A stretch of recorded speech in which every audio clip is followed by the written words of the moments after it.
Hi class, this is lecture 11.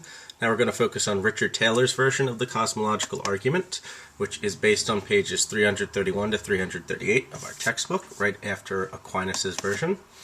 So just to review what the cosmological argument is, in a nutshell, it's asking a general question: why is there a universe in the first place? What explains the origins of the universe? And according to the cosmological answer, a good or satisfying answer is always going to appeal to some divine creator. Something that explains why will be God explaining why. And now so far in our past lecture, lecture 10, we looked at Aquinas' first cause version of the argument, and we also looked at an abductive or inference to the best explanation version based on Aquinas' version. So in this lecture, we're going to focus on Richard Taylor's contingency version of this argument that appeals to contingency and necessity. Fancy phrases.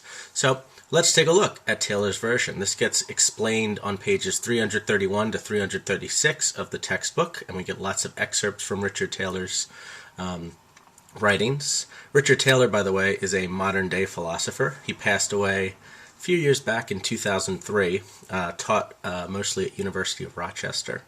The first thing that Richard Taylor wants us to do is forget about cause and effect, forget about infinite regresses of chains of causes. That's not what Richard Taylor is concerned with. And in fact, he even just grants, for the sake of argument, let's just say there is a chain of causes that goes back literally forever without any single beginning point.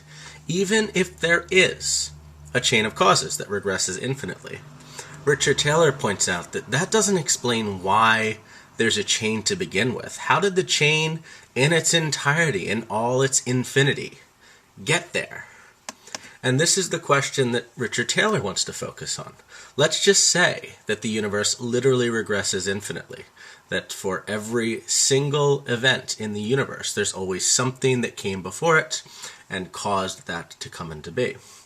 So this only explains, if this is true, why each single event in the universe exists. But what Richard Taylor wonders, and what gives this cosmological argument force, is why does the universe itself exist? How did the universe get here? We know why each particular event is here, but how did the entirety of the universe come into being?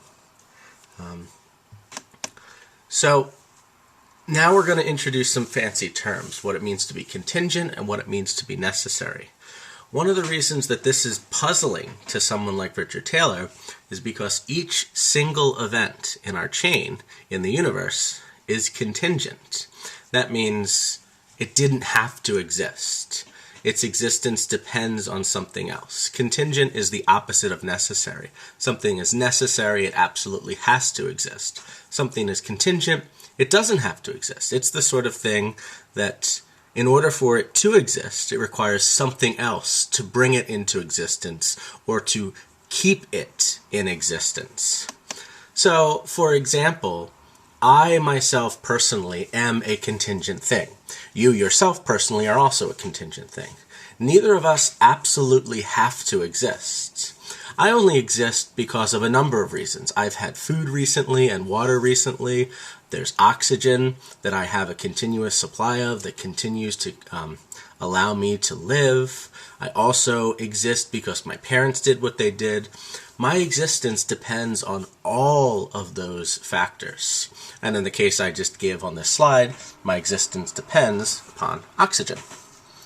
Let me just do that. So there are all sorts of other contingent things out there. Shoes, the only reason shoes exist is because someone invented the shoe. The only reason my particular pair of shoes exist is because there's some factory somewhere making those shoes, and that factory spit out my particular pair of shoes. Bridges only exist because architects designed them and specific construction workers made them. The Earth only exists contingently as a result of numerous factors that led to the creation of the various planets in our solar system. Our solar system only exists contingently. It did not have to exist. So this just seems to generalize. It seems like nearly everything in our universe is contingent. It's made of the sort of stuff that is not absolutely necessary. It just could or could not have been there. So Taylor notices that there's a problem with thinking that absolutely everything is contingent. All explanations out there cannot absolutely be contingent, because then we'd never really be able to get a full, complete, satisfying explanation to everything. Let's go through the reasoning why. Let's say here's our universe, and everything in that universe is contingent things. You, me, shoes, bridges, the solar system, everything. Well, we get to ask the question, what explains the universe? Why is the universe here? After all of it only exists contingently, so it must depend upon something else. It must depend upon some other explanation.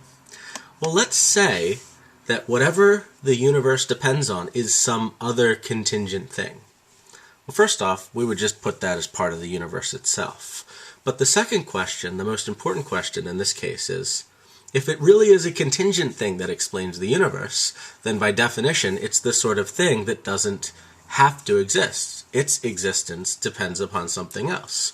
So what explains this new contingent thing? Well, let's say it's yet another contingent thing that explains that first contingent thing. Well, what explains this new contingent thing? And you can see how we're getting into the worry of a regress. We're going to just keep asking that question so long as we keep supplying the answer with yet another contingent thing. So we need some sort of explanation stopper. We need something necessary, something completely self-sufficient. Otherwise, this asking questions and giving a contingent answer will go on forever. It will regress infinitely. Ooh, we've seen that phrase before.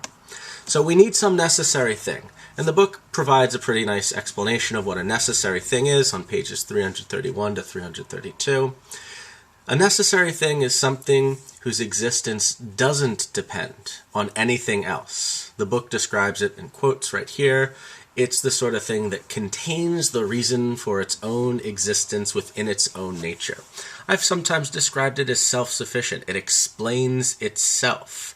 So if you ask a question about a necessary thing, why does it exist? Why is that necessary thing there? Well, proper explanations, even though they don't seem proper, go as follows. Well, that necessary thing just does exist. It has to exist. It necessarily exists. It can't not exist. It's the sort of thing that absolutely must be in existence. It couldn't not be here. So let's take a look at Taylor's argument in a formalized way. And one thing I hope you'll notice is that there are some underlying similarities between Taylor's argument and Aquinas' argument. In particular, we've got a structural similarity going on here. Our first premise, everything that is contingent, by definition, depends on something else. Its existence depends on something else. Premise 2, there can't just be contingent things in the universe. As I just explained in our prior slides, if there were just contingent things, we'd never be able to fully explain the entire universe's existence. So that means there must be a necessary thing that doesn't depend upon anything else. And that necessary being, think about what it means to be something absolutely necessary, is God. God is that necessary thing. And that seems to make sense. What's the sort of thing that's self-sufficient? What's the sort of thing that can answer the question, why do you exist, with the answer, I just do. I have to exist. I can't not exist. Something very weird, unusual, powerful, supernatural like God.